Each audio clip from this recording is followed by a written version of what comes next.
सामाजिक कार्यकर्त्या प्राजक्ता गायकवाड आपल्या समोर आहेत. ताई, आज या ठिकाणी मतदान होते आणि ते मतदानाची प्रक्रिया चालू असताना आज युवा वर्ग अतिशय मोठ्या प्रमाणामध्ये या ठिकाणी मतदान करताना दिसतोय.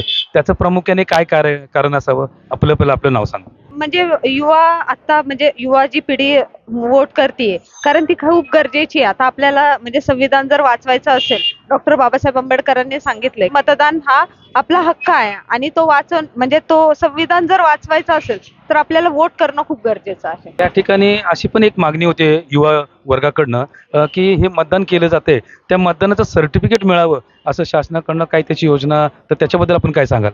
नाही, मिळालंच पाहिजे नक्की. कारण जसं आपलं रेशन कार्ड आहे, वोटिंग कार्ड आहे, आधार कार्ड आहे, रहिवासी दाखला आहे, तो आपला एक प्रूफ झालेला आहे. म्हणजे आयडेंटिटी प्रूफ एक होतोय. तर जर मतदानाचा दाखला जर दिला तर चांगलंच म्हणजे भविष्यासाठी पण होऊ शकतं. आणि ह्या गोष्टी जर अंमलात आणल्या तर वोटिंग पण वाढेल आणि त्याच्यामुळे सगळा मध्यम वर्ग असू दे किंवा जो आता ज्या लोकांच्या मनामध्ये आहे की नाही ठीक आहे वोट नाही केलं तरी काही फरक पडत नाही, पण त्यामुळे लोक बाहेर पण पडतील आणि तो प्रूफ एक कुठेतरी उपयोगी पण पडू शकतो आपल्याला. एक युवा म्हणून काय वाटतं? कारण काय, मतदानाचा टक्का यापूर्वीच्या ह्याच्यामध्ये कमी पडला होता, तर त्याच्यासाठी ते वाढण्यासाठी काय उपाययोजना कराव्या तुम्हाला युवा वर्गाला वाटतंय? उपाययोजना अशी करायला पाहिजे की म्हणजे आता लोकांच्या मनामध्ये एक संभ्रम झालेला आहे की जर वोट नाही केला तरी काय हरकत नाहीये. तर म्हणजे मला असं वाटतं की प्रत्येकाला एक असं मला असं वाटतं की काही गोष्टी हे केलं पाहिजे, त्यांना एक बंधन दिलं पाहिजे. त्याच्यामुळेही काही म्हणजे वोटमध्ये फरक पडू शकतो. समजा 2 वेळेस जर मतदान नाही झालं, जर ती बाद करण्यात आलं किंवा वोटिंग कार्ड हे कंपल्सरी तुम्ही एक आयडेंटिटी प्रूफ म्हणून एक ठेवा आणि जो आपण दाखला देतोय तोही तुम्ही रिन्युएशनची एक लिमिटेड डेट ठेवा. त्याच्यामुळे पण आपला मतदानाचा टक्का वाढू शकतो. ते युवा वर्गाला काय आवाहन करायला आपण? म्हणजे तुम्ही जे वोटिंग करताय हे आपल्याला म्हणजे संविधानामध्ये सांगितले, आपले डॉक्टर बाबासाहेब आंबेडकरांनी सांगितलेले की मतदानाचा हक्क हा आपल्याला म्हणजे संविधानामध्ये दिलेला आहे, तर तो बजावलाच पाहिजे. म्हणजे मी तर युवा आहे आणि मी सगळ्या युवा युवतींना आणि सगळ्यांना सांगेल की हक्क बजावला पाहिजे. या ठिकाणी असं बरेच युवकांचं म्हणणं आहे की मतदान केल्याचे प्रमाणपत्र महत्त्वाच्या कागदपत्रामध्ये समाविष्ट केलं गेलं पाहिजे का? मतदान केलेला जो आपण हक्क बजावणार आहोत त्याचं प्रमाणपत्र हे कागदपत्रांमध्ये समाविष्ट केलं पाहिजे. कारण डॉक्टर बाबासाहेब आंबेडकरांनी जो आपल्याला मतदानाचा एक महत्त्वपूर्ण असा अधिकार दिलेला आहे, तो अधिकार आपण बजावलेला आहे याचा एक पुरावा आपल्याजवळ राहतो आणि तो आपण हक्क बजावलेला आहे याचा एक पुरावा हा आपल्याला तयार होतोय. समजा प्रमाणपत्र जर का लागू केलं तर प्रत्यक्षात त्याचा मतदान वाढवण्यामध्ये काही फरक होईल का? हो, नक्कीच. प्रमाणपत्र जर लागू ते तयार केलं तर ते शासकीय कामात म्हणा किंवा आज आपल्याकडे रेशन कार्ड असतं तर तो रेशन कार्ड आपण रहिवासी पुरावा म्हणून आपण कुठेही आपण सरकारी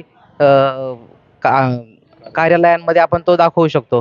त्याचप्रमाणे जर मतदानाचा अधिकाराचं जर प्रमाणपत्र आपल्याला जर मिळालं तर ते देखील एक आपल्याला पुरावा निर्माण होईल आणि आपण कोणत्याही शासकीय कार्यालयांमध्ये आपण त्याचा वापर करू शकतो. शहरात मतदानापासून काही लोक दूर जात आहेत, तर त्या लोकांना एक युवा म्हणून तुम्ही काय सांगाल आणि काय वाटतं तुम्हाला? शहरातील जो सुशिक्षित मतदार आहे तो या दिवशी शासकीय सुट्टी म्हणून बाहेर कुठेतरी एन्जॉय करण्यासाठी जात असतो. पण त्याच सुशिक्षित मतदारांना या माध्यमाने सांगायचं आहे की आज तुम्ही कोणतीही शासकीय सुट्टी एन्जॉय करण्यासाठी न जाता हा मतदानाचा जो अधिकार आहे तो बजावला पाहिजे, ज्याच्यामुळे आपण एक चांगला आणि उत्तम प्रतीचा उमेदवार आपल्या भागाचं नेतृत्व करण्यासाठी आपण निवडू शकतो. एवढी ताकद आहे त्याच्यामध्ये.